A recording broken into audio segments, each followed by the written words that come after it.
I don't think, I've been as excited in my life, Vivek, as it's been to get into my car and go half a kilometer to maybe pick up two loaves of bread, right? Complete waste of petrol. But it's the pleasure of driving.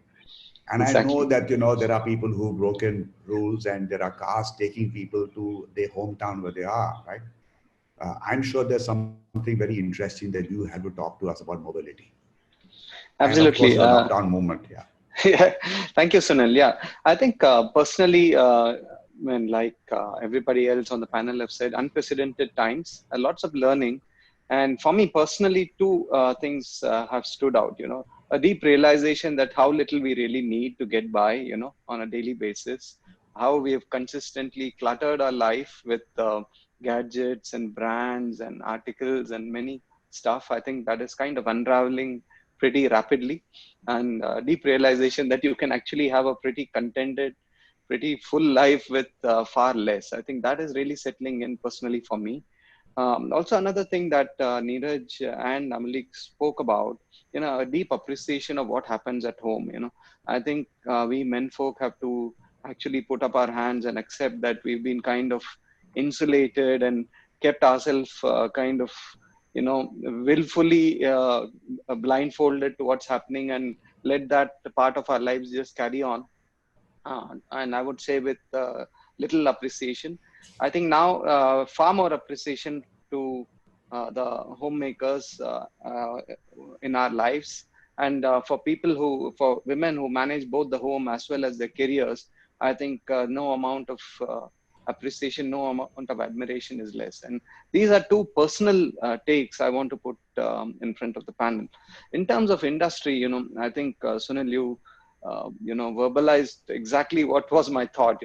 A car industry and automotive industry is very much touch and feel, and we call it seat of the pants. There's a pleasure when you sit behind the steering wheel, a power that is unleashed, and to see cars lying idle for months upon, and kind of becoming absolutely redundant in a customer's life is a little painful. And it kind of also creates an appreciation for customers, because the lockdown is a very antithesis of what the romance of automotive is about: heading out, the freedom of exploring, freedom of being with families. I think that element has been slightly underrated so far, and that has really come out today, that customers have started feeling that I need a car for two reasons. One is, of course, to transport me from A to B, but also there's a little bit of softer aspect to owning an automotive, and that kind of comes out very strongly. Looking forward, I think there's a clear need that people would want their own personal safe bubble going forward. Um, Surveys and studies across the world have shown that there's going to be an increasing preference for personal transportation. I think that would be clearly seen in India as well. People would want to travel in their safe bubble and have more predictability, have more control over their safety. So broadly, we are working on this direction: how to make car ownership much more democratized. How do we make it easily accessible?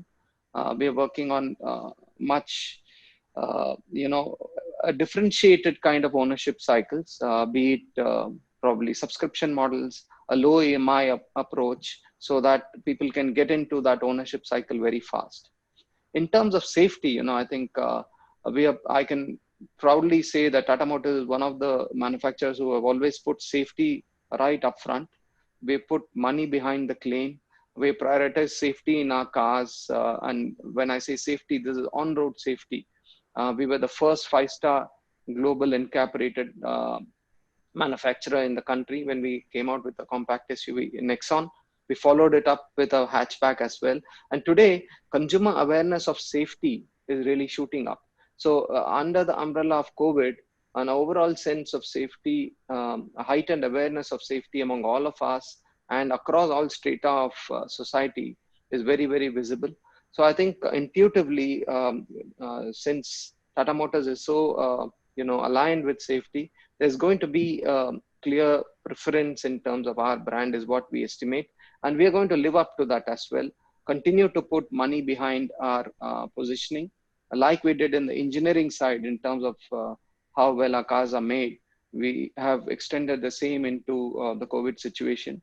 Also, the realization that a big part of the consumer buying journey of automotive, in the past, it was extremely physical, physical face-to-face interaction. Both as organizations as well as consumers, we've realized that a lot of it can be digitalized.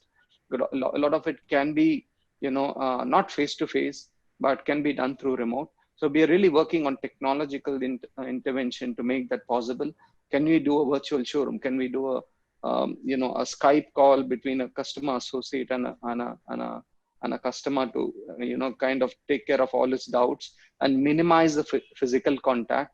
And when the physical contact happens, obviously, Tata Motors as well as the auto industry has rolled out extremely stringent SOPs across every step of the customer journey. As I said, it's a very, very physical interaction with automotive.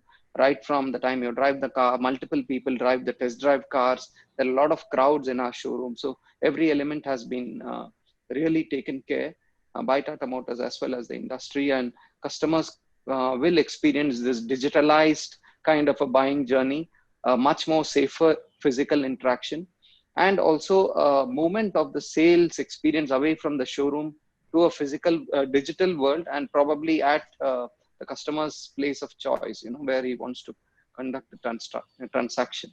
So huge changes, I think, coming up in the automotive industry thanks to COVID, but I believe it's all in the positive way. These are probably disruptions which have happened over 3-4 years, and it's all been accelerated now for the greater good.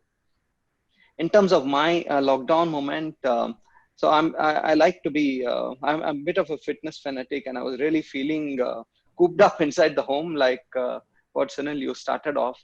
And one day I just decided to make a running track around the house. And I ended up running about 25 kilometers within the house. Wow. And that really opened my eyes up to the kind of mental barriers we create ourselves and how we are victim to that. And it's really opened up my mind that anything is possible with limited resources. And that lesson will stay with me for a long time. That's amazing. 25 kilometers, I'd get vertigo if I ran that in that fashion.